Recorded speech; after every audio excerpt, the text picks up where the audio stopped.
Have you ever found yourself staring at your phone, waiting for them to text you back? Or constantly feeling like you need reassurance to know that everything's okay?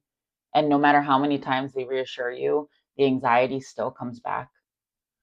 I'm going to talk about today how this is a much deeper wound that's going on that has nothing to do with the person that you're dating, but is something so much further back than that. And I want to talk about what you actually need to build that emotional security because it's not seeking that certainty or reassurance from someone else, because that's just something that we'll continuously need. It's about building something internally. My name is Crystal Hoban, and I'm a relationship and love coach. And I help singles and people dating be able to attract in partners who choose them, text back, plan dates, and shows up consistently for you because you have learned how to choose yourself first. Let's get into it. Many people think that once they find a healthy relationship, once they find a relationship where they are seen and they are chosen and they are understood, that it's easy from there on out. And what I have to say is that a healthy relationship, if you are somebody who is anxious in love, who has abandonment wounding, who struggles to feel safe in connection with other people. A healthy relationship is going to bring up all of those things. And what I think is really important to recognize here is that having a foundation that you can always come back to. And this is a foundation that you build within yourself. This is a foundation that you have within yourself, that you create for yourself around being able to reconnect with yourself and find safety. That is the most important predictor on if you are going to be able to have a healthy relationship with someone else and it's going to work or not. And so, this is exactly the work that I do because it comes down to you being able to know how to ground yourself, how to regulate yourself, how to take care of yourself when you are in uncertainty. And this is the same thing when it comes down to dating somebody new or wanting to date somebody, right? This idea that you have to know how to come back to yourself and be with yourself and not let this new partner relationship or this new dating situation completely consume you. And I mean, take up all of your space in regards to all of your thoughts and your mind and everything else, right? And I think it's so difficult because when you feel like you finally like found that person, it's it's hard to focus on anything. A lot of the times, most of us, we end up losing ourselves in that space. We end up getting lost within the shuffle of dating or meeting somebody or dating someone new. And what I want to say about that is that we think that, you know, it's going to be easy once we find that person. We're going to be happy once we find that person, right? But the reality is that that is just going to kick up all of the wounds, all of the attachment wounds, all of the losses that we've had, all the betrayals that we've had in the past. Those things are going to be kicked up and they're going to be heightened when we are engaging in connection like that with other people. And I'm thinking about this because today I was talking to a client and they were talking about how they've had a lot of anxieties and things like come up whenever they're dating somebody or seeing somebody new. I used to be the same way, to be honest with you, where it was like I met somebody new and I'm already planning like this future, right, of what could be. And I'm already imagining all of these different things. And this is what I mean by losing yourself. And it's not a negative thing to have hopes, have dreams, have wishes, right? But it becomes problematic when that becomes everything. That becomes all you can focus on. That becomes all you can do, right? You start neglecting the things you used to enjoy. You stop taking care of yourself the way that you used to. You stop doing things for yourself, making plans with friends, scheduling because you don't want to mess up the schedule with this other person, right? So maybe you don't schedule anything in hopes that they'll schedule with you. So you're kind of putting your life on hold, right?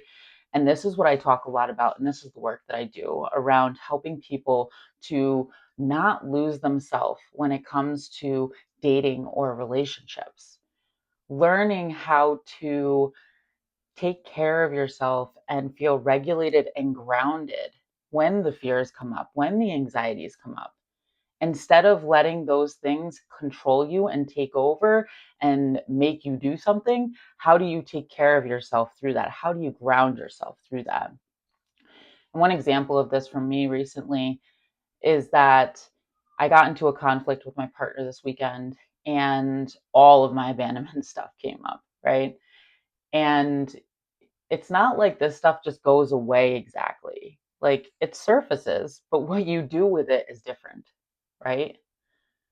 It's not that this stuff goes away exactly. It's that you learn how to manage it and how to deal with it and how to move through it differently. So this weekend, though, during that conflict, the, he wasn't texting me back, which he was actually sleeping. And I think I partially knew that, but I wanted certainty to resolve the situation at that exact moment because I was feeling anxious in that exact moment. And I had this really strong urge that I haven't had in a really long time. And I had this urge to want to like get in my car and show up at his house and just like show up, right? Unannounced. And old Crystal has totally done that. I am totally guilty of that. I've done that in many different relationships in the past. That's not something I've done more in recent years, but definitely something I have done. And I felt this really strong urge to do that. And in the moment, I recognized it, I acknowledged it, I asked myself, what is it that I'm needing right now?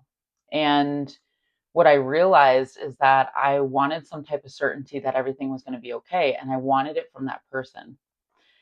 And I think that a lot of the times this is why anxieties and fears come up, is because we want that person to let us know everything's going to be okay, right?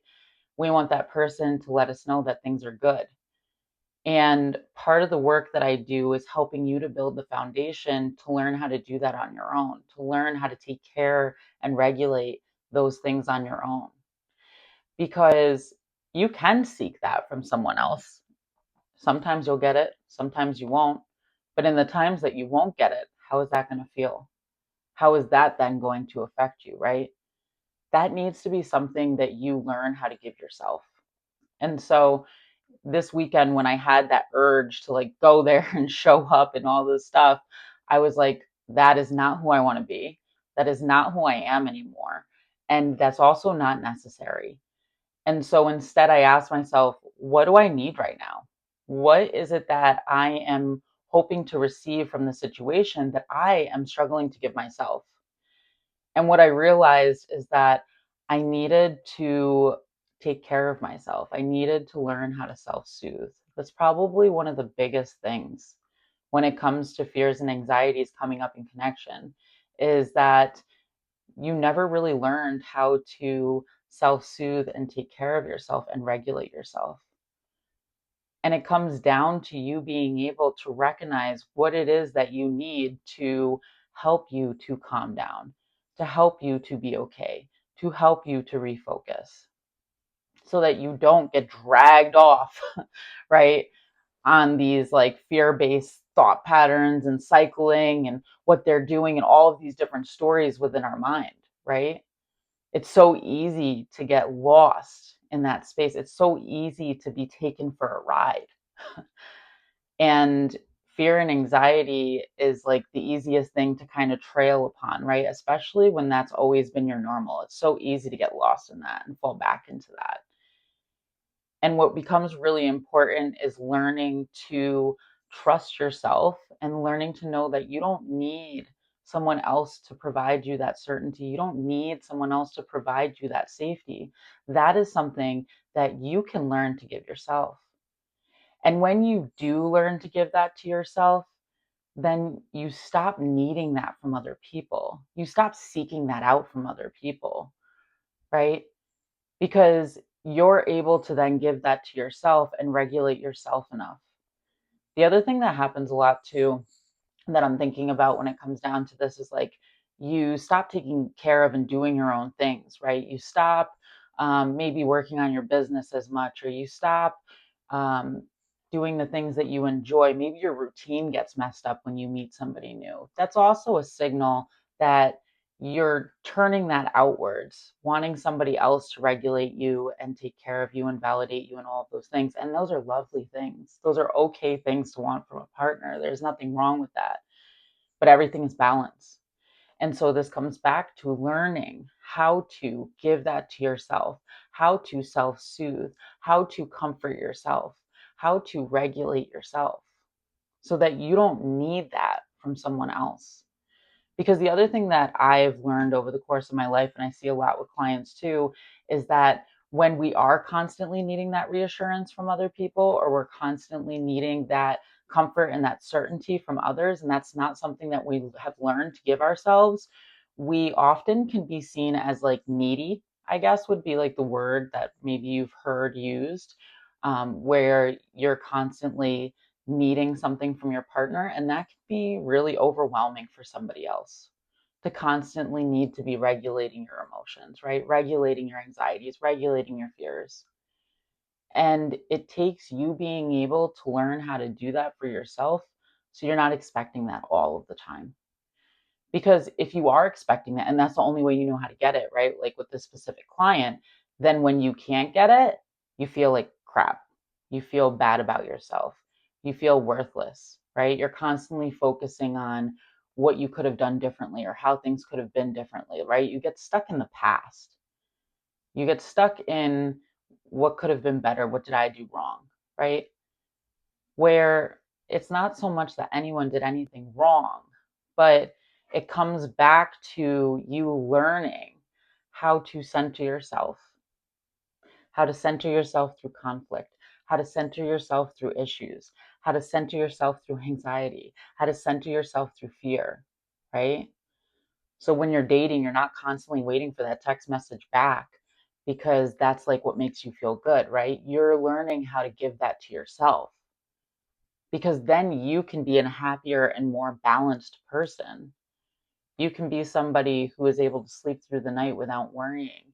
You're able to go out and enjoy time with your friends and have fun and laugh through dinner rather than constantly checking your phone and waiting for this person to give you what it is that you can actually provide yourself and give yourself when you learn how to do that. And so I just think it's so important to recognize that being in the dating field, being in relationship, this is a core part of that. This foundation is so important. And without it, you will struggle to feel comfortable and safe in relationships. Safety starts inside of you. Safety starts with you. When you can feel safe with yourself and self soothe and know how to take care of yourself, then you can kind of let someone else be able to meet you in that space. It also reduces the pressure on the relationship as well.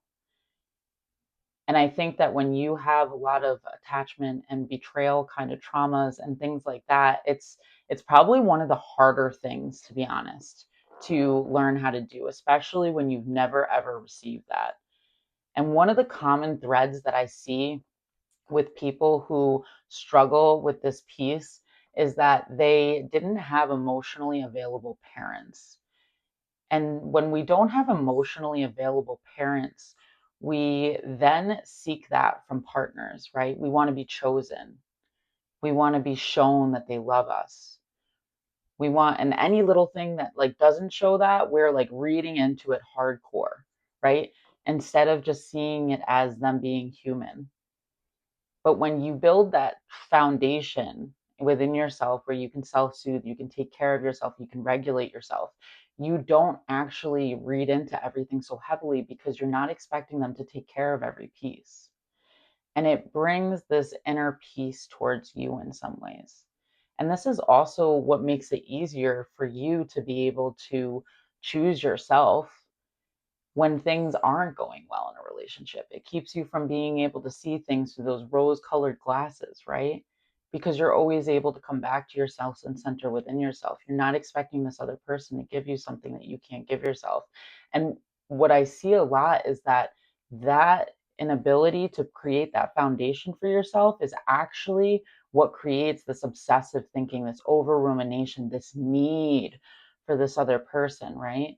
this like waiting for somebody emotionally unavailable to be able to show up for me or to choose me putting my life on hold. All of that is because that foundation is just not there. And when you build that foundation, it takes the pressure off the relationship, but it also helps you to be more centered and see more clearly and be able to be in a relationship with somebody and still stay connected to yourself. I think more often than not, we lose ourselves so quickly in relationships and a lot of time in the beginning. And I think there's a normal aspect to that, right? There's a rebalancing, but a lot of people never get to that reconnection level to themselves, not even through dating, right? Dating is like this huge, intense thing that uproots everything for a lot of people. I totally have been that guy. I know exactly what that's like. And that's why the foundation of learning how to self soothe, learning how to take care of yourself, learning how to give yourself certainty and all of those things is so important. Because when you stop expecting it from someone else and you learn how to give that to yourself, that is when you can fully start to heal a lot of those fears and abandonment traumas and wounds and all of those different things because you're not waiting for somebody else to fix it for you. You are fixing it for yourself. You are taking care of yourself. You are doing those things for you. But when we have that history, right, and we don't heal it, we're constantly hoping that someone else will heal it for us. And it's often an unconscious thing that we don't even realize that we're doing until so many relationships have ended up in disappointment and betrayal and abandonment. And then we finally take a second and look at ourselves and realize that really we were expecting someone to give us something that we couldn't give ourselves. So, this is exactly what I do in coaching. If this resonates with you and you're interested in more information, you can find out more information at crystalclearmystic.com.